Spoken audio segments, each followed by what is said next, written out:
As you take a look at the shot today, now just to give you an update, the lunch break is now wrapping up. People are making their way back into the main hall, and we'll continue to have special coverage for you here live from Hamilton on CPAC. As we wait, though, for proceedings to begin again, let's bring in two NDP MPs to talk about what we have seen over the last couple of days here in Hamilton. I'm now joined by Daniel Blaikie, MP for Elmwood, Transcona, and Don Davies, who represents Vancouver Kingsway. Hello to both of you. Good to be here. So, you know, at this point, we're waiting for the results of the vote as to whether or not members believe there needs to be a leadership run or a leadership race, essentially a referendum on Jagmeet Singh's leadership. From your discussions with delegates, how do people feel about Jagmeet Singh? Oh, I think there's overwhelming support for Jagmeet, and I think you're going to see that in a vote. It's going to be a resounding endorsement of Jagmeet's leadership, and it's been strong, it's been clear, it's been progressive, and I think the delegates will show that. What do you think, Daniel? Because, you know, and clearly, you know, Jagmeet Singh enjoys great popularity not only here within the NDP confines, but when you ask in public opinion polls, nearly 1 in 2 Canadians believe he's a good person. But there is criticism about him amongst the membership, in particular regarding supply and confidence. So what have you been hearing about his leadership? Well, I would echo Don's comments. I mean, I think there's been a lot of enthusiasm here at convention. We all know Canadians are living through some very difficult times, and Jagmeet's been providing leadership not only in the NDP but in Parliament to ensure that there's a focus on people and the experiences that they're living, and trying to channel some of the really legitimate anger and frustration about these circumstances into constructive policy outcomes. And I think part of the reason that Jagmeet's approval rating has been so high across the country is because people appreciate that focus being put back on people, and seeing someone in a leadership position speaking about their concerns and then trying to channel that into something that might actually do something about it, instead of just getting people angry and hoping that they can increase their own electoral fortunes, which is something we see often from the Conservative leader, who's out there getting people angry and just wants them to vote another way, but isn't actually saying much about how that's going to make a difference other than changing the face in the Prime Minister's office. Okay, so your argument is that people like the focus that Jagmeet Singh is taking, but his popularity numbers have not necessarily translated into a bump in NDP numbers. So how do you begin working on that and making that better for your party? Well, I think we keep doing what we're doing, and last time I looked, Jagmeet was the only leader that had net positive approvals.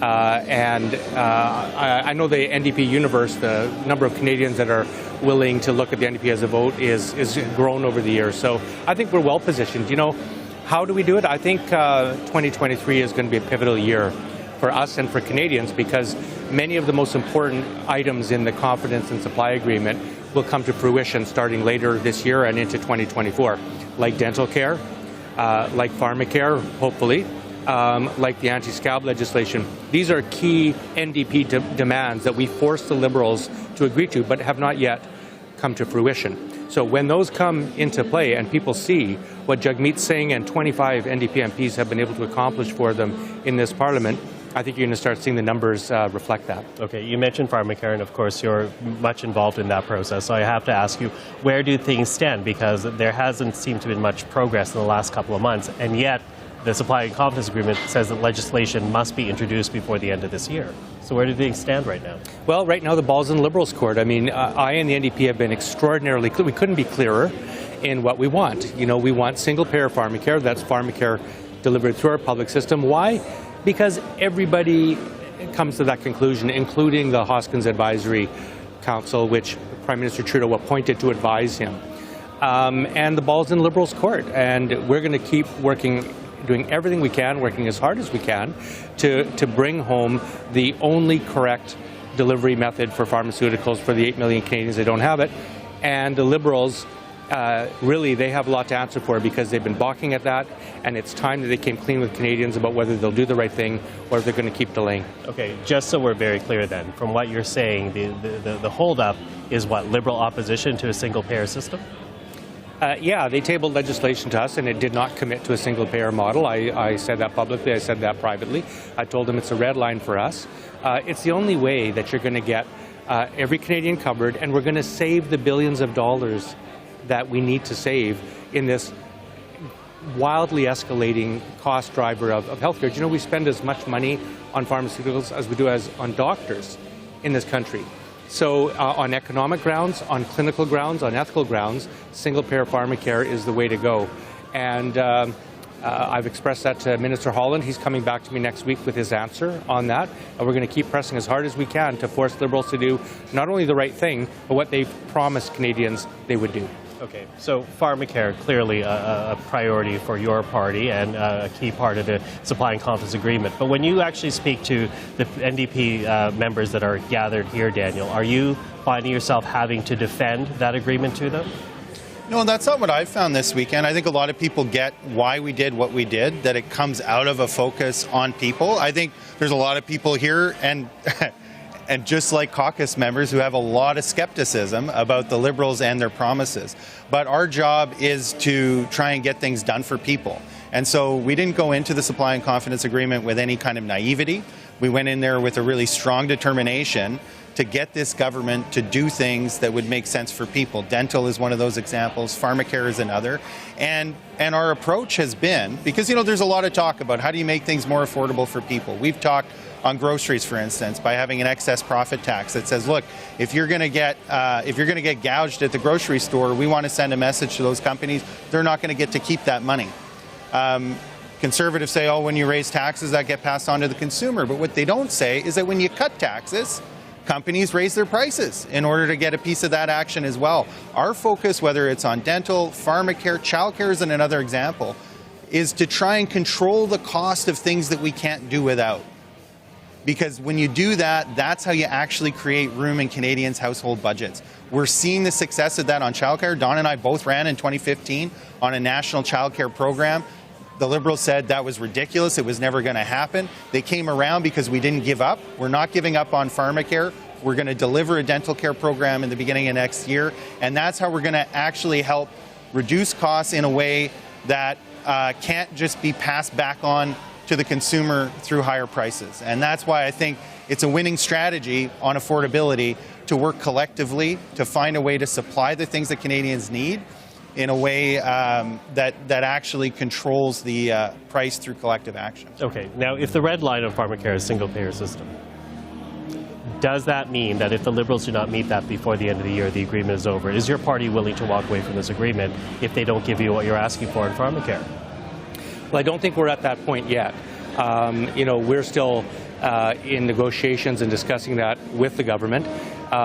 You know, we've stated what our bottom line is. The Liberals are well aware that we need single payer. And I want to hasten again to add that when the Health Committee did a 2-year study that I was part of in the 2015 Parliament with a Liberal majority, they recommended single payer pharmacare. The Trudeau government's response was to ignore that and kick it off by creating a Ontario Liberal Health Minister-led advisory committee to advise the government. What conclusion did they come to? Single-payer pharmacare. Then we sat down, our leader and the Prime Minister sat down, put their signatures on an agreement that said we would continue to make progress towards national universal pharmacare. And here we are with 2 months left in the legislative agenda, and the Liberals are balking on honoring their word. So it's serious times. It's a serious position we've taken. It's a serious matter for Canadians.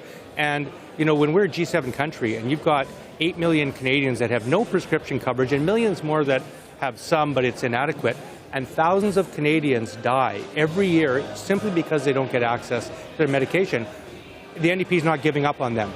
And I'm not giving up on this fight until it's over. And the ball's in the Liberals' court. They're going to have to explain to us and to the Canadians why they won't do what they've been advised to do, what they themselves know is the right thing to do, and what they've promised.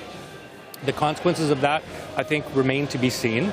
But right now, we're doing everything we can to bring home pharmacare for Canadians because we know they need it. Okay, so that goes to your ongoing negotiations right now with the Liberal Party. But I want to pick up on a point that you said, Daniel, because you clearly pointed out Pierre Poilievre and the Conservatives. Is that because you believe in the next election the Conservatives will be your real target and your real competition as opposed to the Liberals? Well, I think a lot of people are getting tired of a Liberal government that isn't living up to its word and, you know, seems pretty... I mean, even when they had energy, they weren't very good at delivering. And, you know, I would say that, look, I mean, Pierre Poilievre is out there talking to some of the issues that Canadians are experiencing. He's building up a lot of anger about it. But the fact of the matter is, and I think what Canadians need to know, is that that anger is going to rip us apart unless we find constructive ways to channel it into things that actually make life better for people. So he did his big housing policy reveal. It's all market-based. There's nothing in there that talks about building social housing or getting affordable housing built. After the scandal about the Greenbelt in Ontario, he tabled legislation to talk about selling off public lands with no requirements to ensure that affordable housing gets built on those lands, to ensure that those lands are parceled out to the nonprofit sector and the cooperative sector, or to provincial governments that have proven track records of being able to build the kind of housing that people need in order to be able to afford. So this guy is selling the same kinds of market-based solutions that the Liberals have been, I'm trying to find polite words and I'm failing at the moment, but have been messing around with, shall we say, for some time now. So, you know, if Canadians want to know what it looks like when a government puts all its faith in profit-seeking market forces to solve the problems that we have, whether it's prescription drugs or housing, they needn't look any further than the Liberals.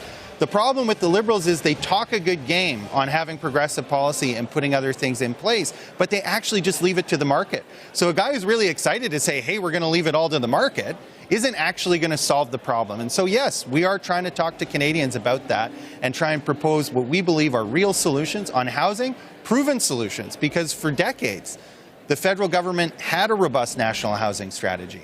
They canceled it in the 90s. But we were building tons of social and affordable housing in Canada every year. It's why we didn't have a housing crisis before this in the same way. And it's 20 or 30 years of neglect by the federal government investing in non-market solutions that have led us to where we are. Pierre Poilievre doesn't have the answer. He's right that people are angry, and he's talking about that.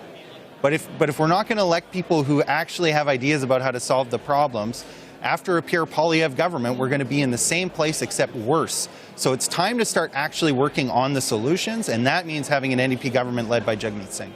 Okay. Well, last word to you as we continue our coverage. Thank you very much, Don and Daniel, and enjoy the rest of your convention. Thanks so much. Okay.